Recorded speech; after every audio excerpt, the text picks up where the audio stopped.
వినుకొండ పట్టణంలోని మక్కెన గారి కార్యాలయంలో జరిగిన విలేకరుల సమావేశంలో మాట్లాడిన వినుకొండ మాజీ ఎమ్మెల్యే మక్కెన మల్లికార్జునరావు.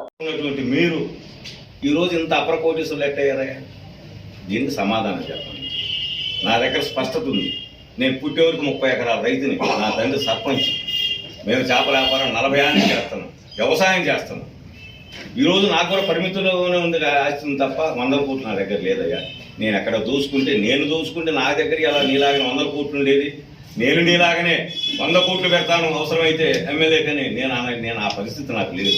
ప్రజలు నాకు ఓటుతో పాటు నోటిచ్చి ఎమ్మెల్యే చేసిన వ్యక్తి నేను డబ్బులతో ఎమ్మెల్యేని కాలా, డబ్బులతో ఎంపీని కాలా, డబ్బులతో జెడ్పీటీసీని కాలా.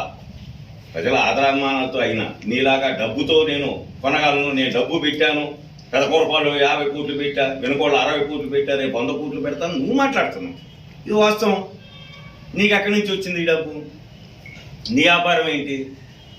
ఖచ్చితంగా నేను సూటిగా ప్రశ్నిస్తున్నా. ఎందుకంటే నేను నా భార్య కోటప్ప నగరంలో 15 సంవత్సరాల పాటు నీ తిరుమల డైరీకి మేము పాలు పోసాం. నా భార్య పాలు పోసింది. మేము పోసినటువంటి పాలల్లో మాకు 8% వస్తే నువ్వు 7% వేసుకొని 1% మిగిలించుకొని మా రైతుల కష్టార్జితాన్ని, నా భార్య కష్టార్జితాన్ని దోచుకున్నటువంటి దళారివు నువ్వు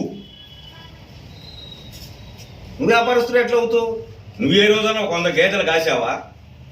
మా తల్లి నీ భార్య ఏమన్నా పాలు పిండి ఏమన్నా కేంద్రాలకు పోసిందా? లేదే. మేమందరం ఈ నియోజకవర్గం, పక్క నియోజకవర్గం రైతులందరం కూడా పాలు పోసి, కష్టపడి పాలు పోసి కేంద్రాల్లో పోస్తే ఆ కేంద్రాల్లో శాతాన్ని మాకు తగ్గించి ఆ ఎస్ఎన్ఎఫ్ను, ఆ కేంద్ర శాతాన్ని నువ్వు వేరే వాళ్ళకి పెంచుకొని ప్రతి రైతు దగ్గర ప్రతి లీటర్ కూడా రూపాయి నుంచి 2 రూపాయలు దళారీగా పెట్టుకొని కోట్లాది రూపాయలు సంపాదించినటువంటి వ్యక్తి నువ్వు. ఇది వాస్తవా కాదా?